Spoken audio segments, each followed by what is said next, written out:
Hello, everybody. Phil Patty from American Barbell. Welcome to episode 2. We're going to pick up where we left off, and we're going to dive deep into some of the innovations that we've pioneered over the last 47 years. Hey, Phil, just so our audience understands, can you give a little background on the companies that you and or American Barbell have done work for? Sure. Gosh, over the last 47 years, I've worked with Life Fitness. I've built product for them early on.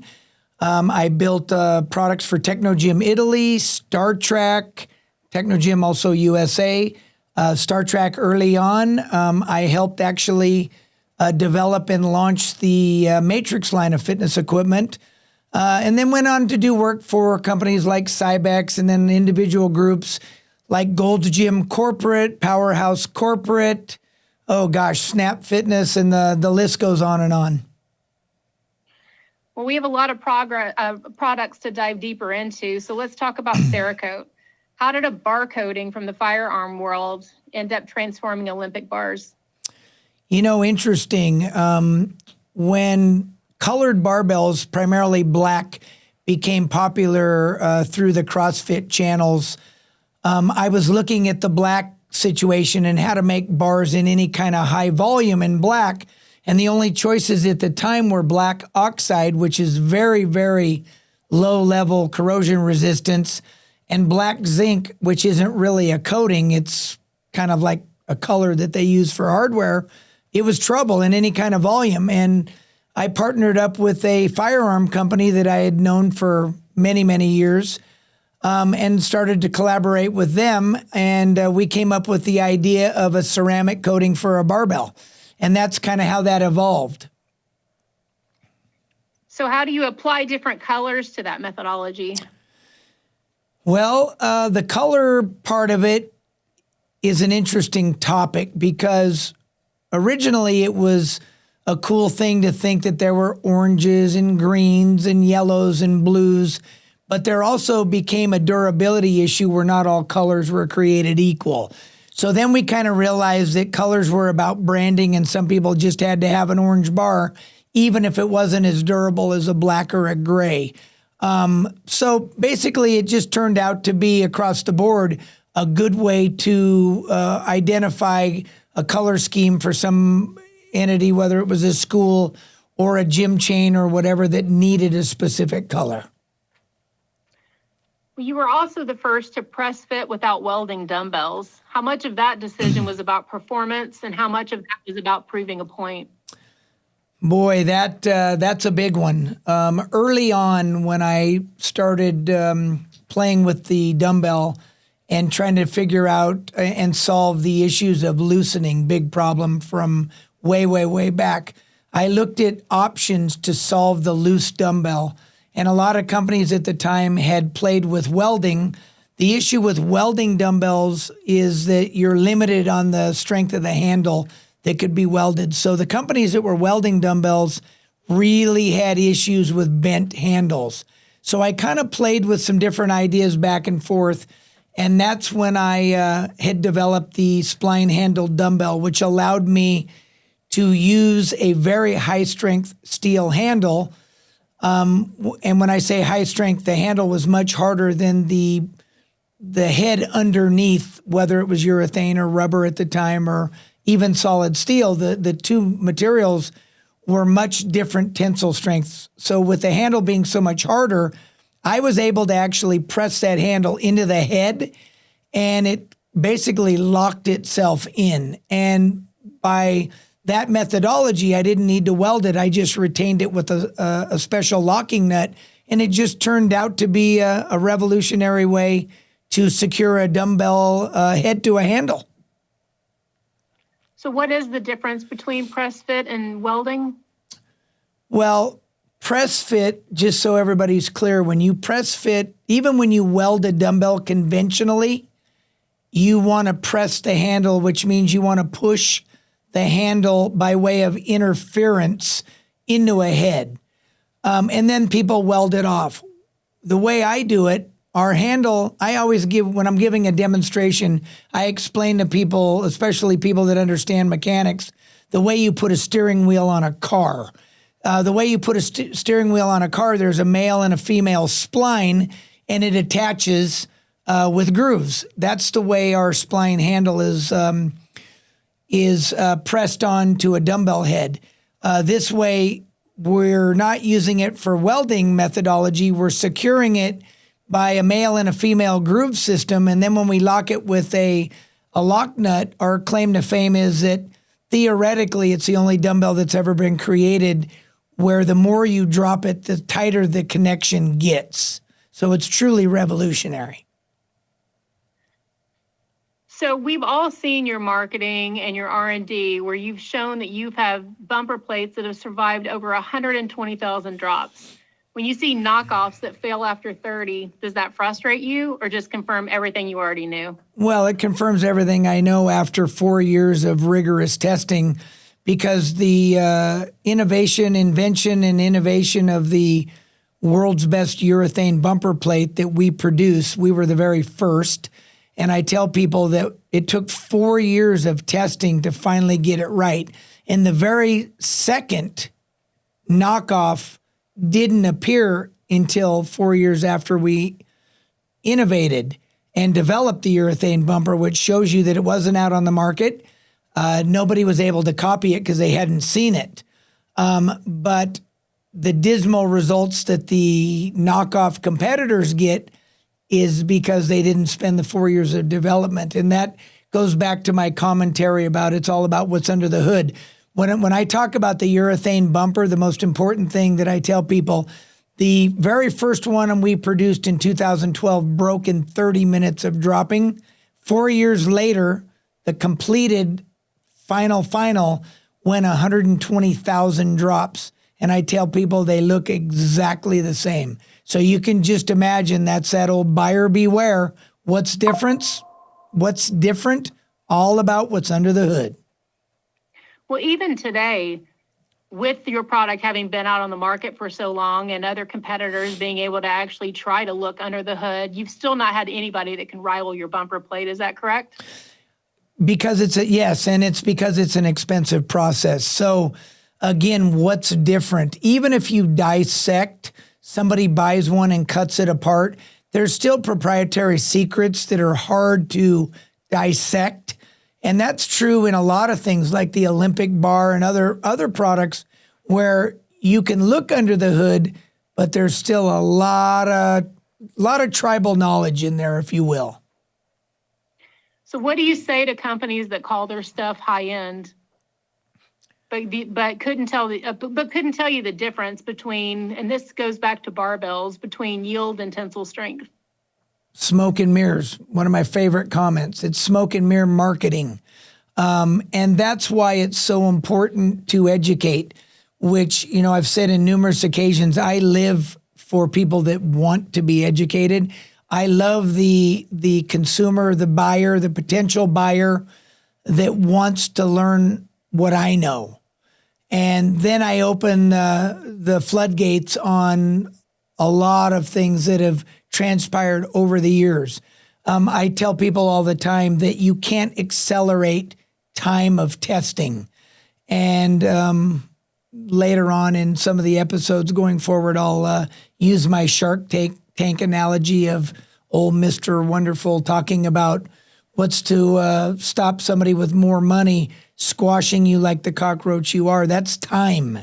So all the money in the world can't accelerate the time of testing and the things that we've seen. If we tested the bumper plate, for example, for 4 years, how on earth do you accelerate that? You don't. It took 4 years to develop that. And it was a lot of different ways to produce the internals, the exterior components, everything.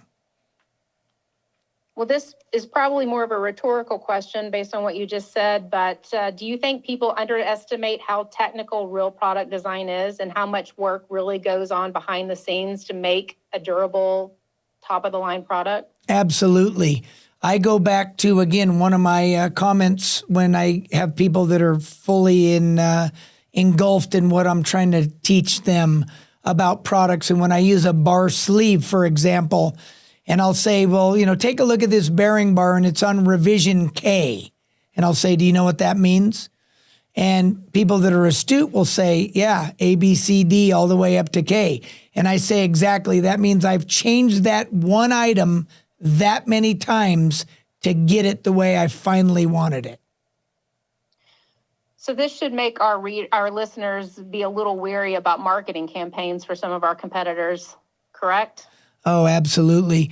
I mean, the biggest thing, especially with long-standing brands, what happens is that the public gets so smoke screened by old names in many cases that they forget that people come and go. Original pioneers are long gone. And unless companies stay on the leading edge of technology, they follow innovation, it doesn't matter to me if it's an old name. To me, it's irrelevant. And that's why when I'm doing training and education, I teach the consumer to learn how to ask the right questions. What do you think some of those right questions are? Oh boy, one of the first things I tell people, you want to find out the experience level. And I have a great sales document they're sales training documents with answers. And I use it as a great sales tool because I will use, for example, I'll say to somebody, why does American Barbell use hard chrome versus regular chrome? And then I'll answer that question and the consumer says, wow, that's right, peeling chrome. We've seen that. Cut hands, flakes in people's eyes, pick a thing. And so that's where the sales training and the education is so important to teach the consumer what we've done and why we've done it. So how many brands do you think can say that they have original product in Gold's Gym Venice Beach, the proving ground of the world since 1998? Well, in my category, none that I know. I actually put Olympic bars and dumbbells in Gold's Venice in 1998. The original bars are still there. Some of the original dumbbells are there.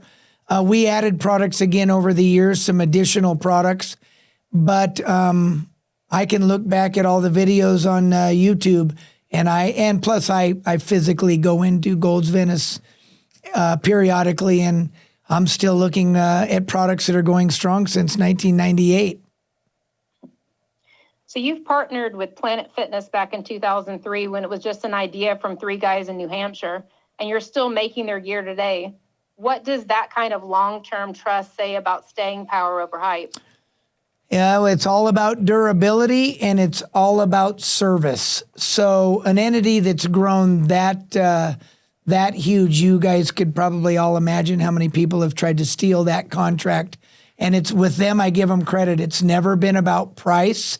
It's always been about quality and durability. And I give Planet Fitness huge credit for not being bought off, if you will, on cheap price, because they are very well aware of the fact that they don't want the warranty headaches as well. So you've made close to 300,000 bars and counting. How do you still find ways to improve? Boy, I tell people I still learn something every day. And the bars really evolved. The Olympic bars really evolved over the last several years into, the bar is the same looking bar that it's always been. But I've honed in on things like where you want aggressive knurl, where you don't. The deadlift bar was a new project for me. And, that took some collaboration with some serious deadlifting people that opened my eyes up to aggressive, how much a bar needed to bend. Things that were completely not in the realm of anything I had done for so many years.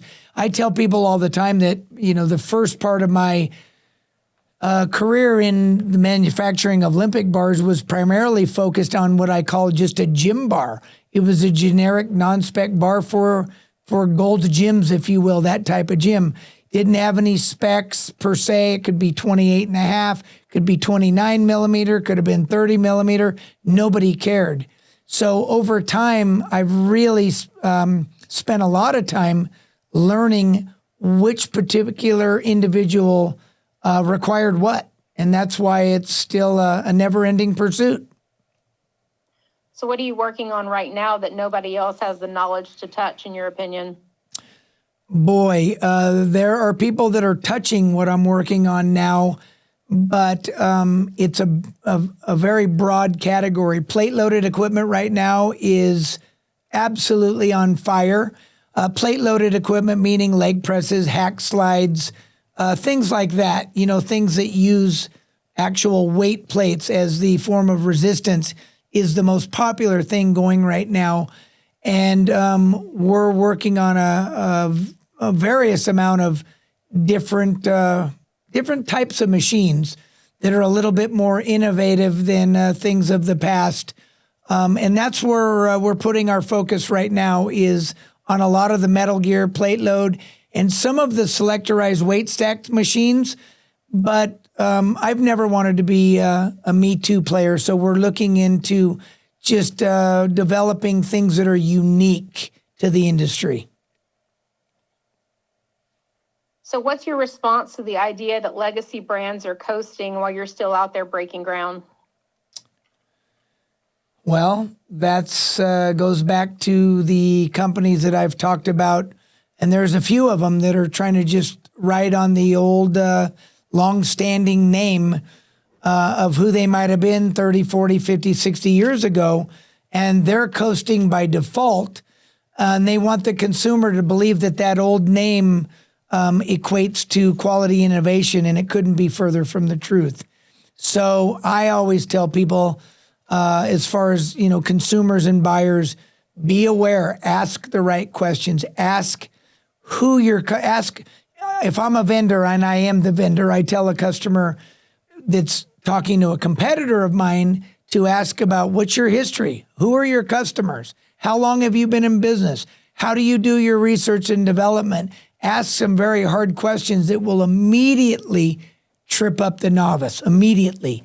And for me, that's the future. That's why I love so much a platform like this here today to tell people about what we do. How often do you think people that are out there in the market looking for fitness equipment actually ask that question? Next to none. The consumer doesn't think about asking those questions, and it's so simple if they do to flush out the novices. I mean, when you start talking to people about how do you do your material selection and testing, what type of testing do you put it through? Where do you buy your material? People get hung up on, is it U.S. made? That's a great example when I tell people, and I love to use some of my own analogies, when I talk about back to the old heart surgeon comment. If I'm a heart surgeon and I happen to live in India, who cares? If I'm a top-level heart surgeon, I can perform heart surgery anywhere in the world. So the thing that I caution a buyer or I make a buyer aware of is you don't care so much about where a product is made. You care about who's making it. And what's important to know about what we do at American Barbell, we make the best products in the world by way of expertise and experience. So that's what's the most important thing to know. So one final question for you. When it's all said and done, what's the one thing that you hope American Barbell will always be known for? The highest quality in the industry. So anybody that's ever known me or what I'm about knows very well that I am an absolute maniac for quality and safety. Safety is so important in our industry, especially in the U.S., sadly, because of all the lawsuits and how big the awards are for faulty products. It's horrible. So it's really important. And when I open up the consumer's eyes to the fact that when you buy products for American Barbell, you're buying insurance. You're buying safe products and you're buying insurance that helps you as a purchaser to know that that's just one less thing they need to worry about.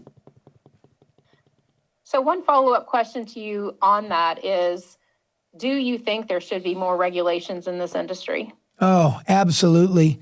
It's a question I've been asked several times. How did our industry escape the requirement to have any real technical training and ability, licensing, whatever you want to call it.